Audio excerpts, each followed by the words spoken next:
I'm your comic critic, and today is Comic Book Day. I'm not a loser. That's right. I'm not a loser. Today I'm going to be discussing the revolutionary new changes happening in Marvel's most marketable leading man, your friendly neighborhood Spider-Man. It's a brand new day for both Peter Parker and readers alike in Amazing Spider-Man, a now thrice monthly book that has taken over all the major storytelling for the wall-crawling hero. While some fans are undoubtedly in an uproar of the dramatic changes happening in Amazing Spider-Man, this reader, for one, is having the time of his life. I started collecting comics when I was 8 years old, which just so happens to be the same year that our hero Peter Parker married the party girl next door, Mary Jane Watson.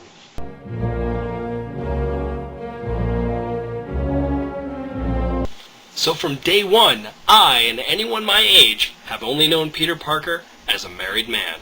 We've never seen him date. We've never seen him make out on the dance floor with some girl he hardly knows, or with J. Jonah Jameson for that matter. We've never experienced the pangs of worry that come with having to juggle two identities because, again, as long as I've been a reader, almost everyone in his life has known that Peter Parker and Spider-Man are the same guy.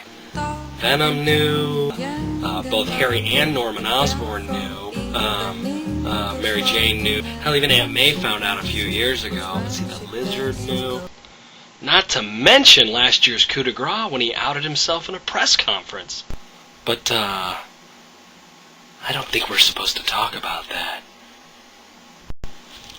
I'm not saying these are necessarily bad things.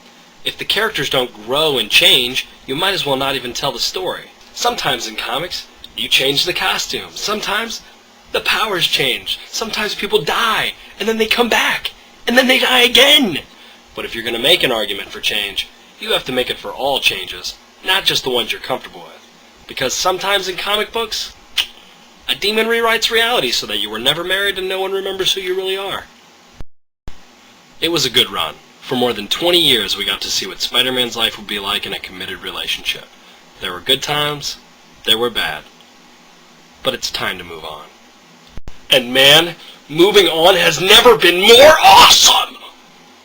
New villains like Negative Man, Menace, and Freak are all leading Spider-Man down exciting and dangerous new paths. Negative Man has a biological weapon specifically designed to kill Spider-Man. Menace flies around on a glider that looks strikingly similar to the many different incarnations of the Goblin, making readers wonder who exactly is under the mask. And Freak as well, man, he's just freaky! You would think that with all this going on, the writers wouldn't even have time to touch base on Peter Parker's life, but no! In just a few short weeks, he's had to deal with moving out of his Aunt May's house, trying to get photos of himself fighting these supervillains so he can get paid from his new editor because the Daily Bugle was sold so he can pay rent, hanging out with Harry Osborn, who is apparently back from the dead, losing one of his web shooters in a mugging, being framed for murder, and trying to juggle one new love interest with a second new love interest who is probably his ex-wife turned superhero. It's awesome! Oh, it's so awesome! Anyway, the writing is amazing. The artwork is just breathtaking. And Amazing Spider-Man has never been more refreshing and relatable. I give it 5 out of 5 awesome stars for blowing my mind, and I would strongly recommend the comic book to anyone looking to jump on, who doesn't want to be bogged down in 100 years of continuity, or anyone who's been reading since they were 8 years old, like me.